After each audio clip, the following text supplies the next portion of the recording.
In a world of platforms for content, smaller indie one-offs, and all things digital, the idea of managing your saves in the way we might have done on the PlayStation 2 when they were accompanied by animated icons is largely out the window. Either something works and your data is present, or it isn't and you have to start over. Also, largely due to cloud syncs constantly updating through autosaves and always online connections, the beauty of the cross-game save reward is supremely rare, even though it should be more frequent than ever. Regardless, being specifically rewarded for being a franchise or developer fan is just an awesome feeling, and I'm Scott from WhatCulture.com, with these being the 10 coolest video game secrets from imported saves. Number 10. 10 alternate costumes for Spider-Man Edge of Time. Spider-Man has had a real varied time on the console market. While the modern-day Spidey has certainly hit his stride with the incredible Insomniac titles, he's had a deep history with gaming that dates back all the way to 1982, with games ranging from good to not so good. Still, one thing that has been consistent in Peter Parker's gaming repertoire is a wicked array of eye-catching costumes. Typically, you'll earn these new Spidey suits by completing missions or tasks, but that wasn't the case for 2011's Edge of Time. Instead, this Beanox title would grant you 10 alternate costumes right away if you had a save file for previous web-slinging title Shattered Dimensions on your hard drive. That is one hell of a way to reward brand loyalty. This set includes costumes like the Scarlet Spider, Secret War, and Negative Zone suits, meaning you really did get your money's worth if you invested in Beanox's previous game. Number 9. Ico symbols in Shadow of the Colossus. Part of what makes development studio Team Ico so beloved is their unique approach to gaming. They have a wonderful grip on intimacy and subtlety, and while they're no stranger to colossal moments, they still make sure their games are thoughtful and sentimental. It's that approach that makes small details like this so wholesome. If you boot up a copy of their classic title Shadow of the Colossus and have a save file for Ico on the same memory card, not only do you have exceptional taste, but you'll also be treated to a tiny detail thanks to this connection. If you look super closely, you'll see that the mark on your horse Agro's forehead resembles the horn-like letter I from the Ico logo. Again, this is such a small detail and one that would probably go over most players' heads, but it's a deliciously quiet nod to the prestige of Team Ico and a fitting reward for the most eagle-eyed fans. Number 8. Sweet Tooth in War of the Monsters. For those unaware, War of the Monsters was an awesome fighting game that pitted giant kaiju against each other in destructible environments. Also, it's hilariously available on PlayStation 5 as one of a handful of PlayStation 2 games that actually works, unlike the Warriors, Rockstar.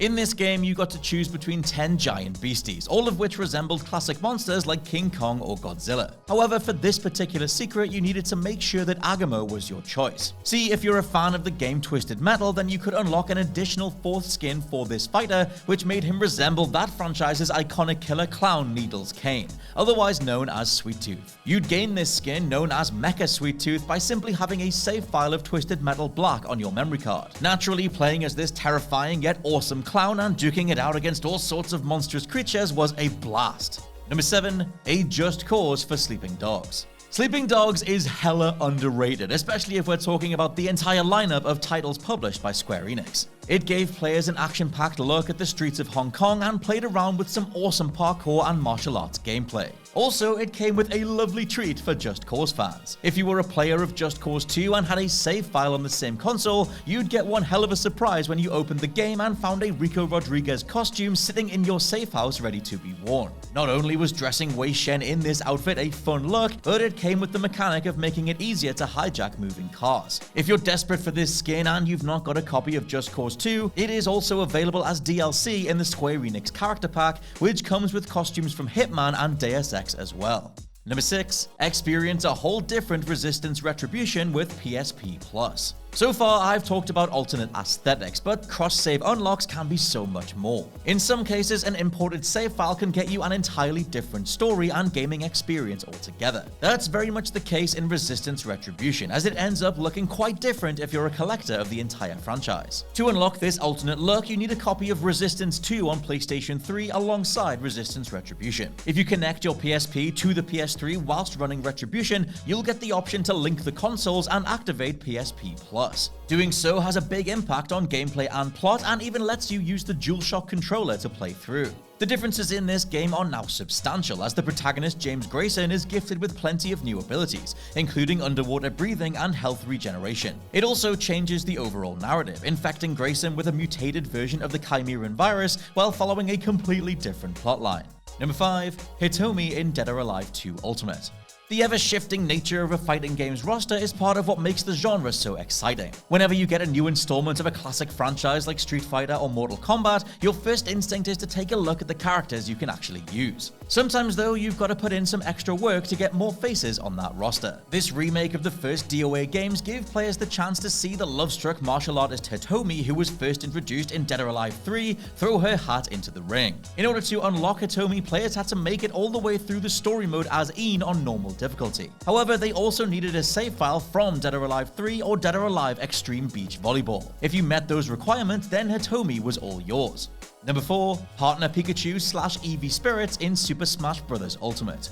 The most recent installment of the Super Smash Bros. Franchise came with a heaping host of new features. Spirits were one of them, allowing Nintendo to create collectibles that paid homage to every last IP under the sun that wasn't in that main roster. Unlocked across Adventure Mode, you'd complete challenges or buy them with in-game currency, though Nintendo did have an extra reward for Pokemon players. When the game was first released, you would be gifted with the Partner Pikachu and/or Partner Eevee Spirits right away, provided you had the appropriate Pokemon Let's Go save files. Fans would get to carry their spirits into Smash, where they can then be ranked up to potentially stick with you across the entire story. Even better, Nintendo gave you Sir Arthur from Ghosts and Goblins Resurrection, Razewing Ratha from Monster Hunter Stories 2, and Sophia from Persona 5 Strikers if you also had the relevant save data.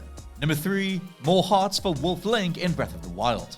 There is so much depth to Zelda Breath of the Wild, many years on we're still finding cool new details. However, while the game is very much associated with the Nintendo Switch, a near-identical version released on the Wii U. If you scan the Wolf Link and Midna amiibos here, you'll receive a specific traveling companion, Wolf Link. This animal buddy comes equipped with 3 hearts. Unlike the Switch version though, if you've got a copy of Twilight Princess HD on Wii U, you can do this by scanning the amiibo into Twilight Princess and completing the Cave of Shadows bonus level. If you manage to make it through, you can then carry the number of hearts you have left, a maximum of 20, into Breath of the Wild.